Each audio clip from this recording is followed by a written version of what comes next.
l'index des pierres. Aujourd'hui, je vais vous parler d'une pierre peu connue, mais malgré tout, assez courante, l'amblygonite. C'est une pierre de la famille des phosphates et de la sous-famille éponyme des ambligonites. Elle appartient au système triclonique et sa formule est LiAlPO4F. Je m'aperçois que cela ne parle pas à tout le monde, sûrement, donc j'ai décidé de détailler un peu. La formule chimique, c'est en fait le résumé codé des éléments référencés dans le composé chimique, pour nous, un cristal. Ce composé chimique, plus couramment, nous l'appelons molécule. Désolé pour ceux pour qui ça paraît déjà évident. Ce cristal que nous avons dans les mains est un empilage de molécules. La façon dont ces molécules s'empilent s'appelle le système cristallin pour nous. Donc, pour l'amblygonite, la molécule de base est LiAlPO4F.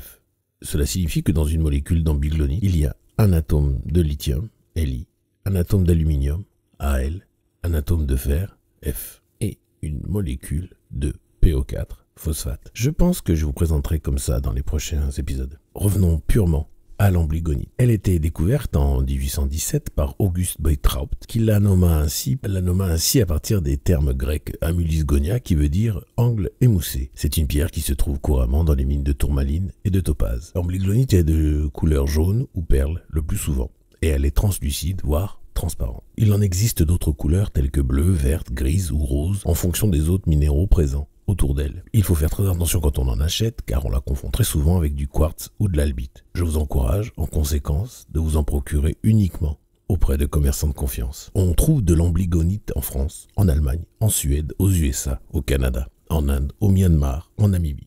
À ce propos, lorsque vous voulez en savoir plus sur la minéralogie des pierres, la chimie, la physique, les évolutions de la découverte, ainsi que les mines historiques et toujours actives d'une pierre, je vous encourage un site en anglais extraordinaire, minedat.org. C'est une mine d'informations sur les mines. J'adore. Revenons à l'amblygonite. C'est une pierre à offrir aux artistes.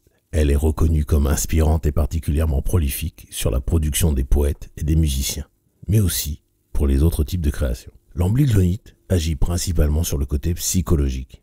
Tout d'abord, elle permet l'équilibre émotionnel et psychologique, à tel point qu'elle arrive à calmer le stress et l'énervement, permettant aux hyperactifs et aux personnes qui ont des troubles déficit de l'attention de trouver un centre calme. Elle est utile aussi dans le développement intellectuel et pour réconcilier les dualités personnelles que l'on peut avoir. L'amblygonite permet aux personnes empathiques de ne pas aller au-delà de l'empathie et de tomber dans le symptôme du sauveur que d'ailleurs, cette pierre permet de calmer. Physiquement, l'amblygonite agit encore comme une balance permettant d'équilibrer les polarités et réguler la circulation électrique du corps. D'autre part, elle permet la guérison des maux de tête, de l'intestin irritable et des problèmes digestifs ou d'estomac. Lors de désordres génétiques, cette pierre peut encore aider à retrouver un certain équilibre. Dans ce genre de vertu, je suis toujours mal à l'aise et je me sens de devoir répéter encore et encore que, encore une fois, le trouble génétique ne va pas disparaître parce que vous avez une amblygonite, mais son intervention énergétique pourrait aider à ne pas ressentir le gène de ces désordres et encourager, lorsque ça l'est possible, le rééquilibre. Je ne crois pas au miracle, enfin plutôt si j'y crois, je sais que tout ce qu'on ne peut pas expliquer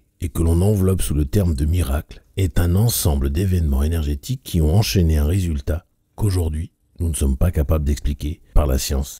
J'arrête d'être pénible et je reviens sur les vertus de l'amblygonite, qui agit également de manière très intéressante, de manière environnementale, boostant la résistance aux émanations électriques provenant des ordinateurs et du téléphone. Pour cela, je recommande de la porter en collier. Une autre vertu environnementale est que l'amblygonite apporte ou ramène le calme et la paix dans les endroits sujets à des troubles fréquents, principalement lorsque ces troubles concernent la jeunesse. Je conseille donc de griller, ce qui veut dire faire une grille à l'intérieur de ces endroits, dans les clubs de sport, les bars et les clubs, pour encourager au calme. Sur le plan spirituel, l'amblygonite aide à découvrir son plan de l'âme ou son chemin de l'âme. Elle permet également d'activer des chakras du plexus solaire et de la couronne supérieure. D'autre part, elle permet d'alignement des chakras, améliorant ainsi la communication des corps subtils. Je terminalise des vertus par la plus inattendue. Et à ce propos, j'espère que votre amoureux ne vous a pas offert une amblygonite, car cette pierre est censée permettre une rupture en douceur, qui évite la colère qui pourrait en découler. Au final, peut-être que c'est mieux qu'on vous l'ait offerte. J'en ai déjà terminé pour aujourd'hui et notre pierre du jour, l'amblygonite. J'espère avoir été clair comme de l'eau de roche. Si ce n'est pas le cas, posez comme d'habitude vos questions en commentaire ou par mail sur podcast@memcristal.com. À ce propos, j'en profite pour saluer Liane, une nouvelle auditrice qui a déjà le titre de fan numéro 1 tellement elle écoute tous les podcasts. Elle envoie beaucoup d'amour par email, c'est pour cela que je lui en envoie un peu plus particulièrement. aujourd'hui aussi. Cependant, je vous remercie tous de m'écouter, de partager, de liker mes podcasts sur toutes les plateformes. Je vous attends sur mon site également, memcrystal.com, pour aller plus loin en lithothérapie ou si vous avez besoin de soins énergétiques. J'en profite à ce sujet, je suis coupeur de feu et je le fais gratuitement si vous en avez besoin. Il suffit de m'écrire un email à consulte@memcrystal.com, mais surtout n'oubliez pas d'écrire en objet urgent, brûlure. Voilà, je vous remercie encore une fois tous et je vous laisse retourner à votre journée en vous envoyant tout mon amour et en demandant à l'univers de vous baigner dans la meilleure énergie possible.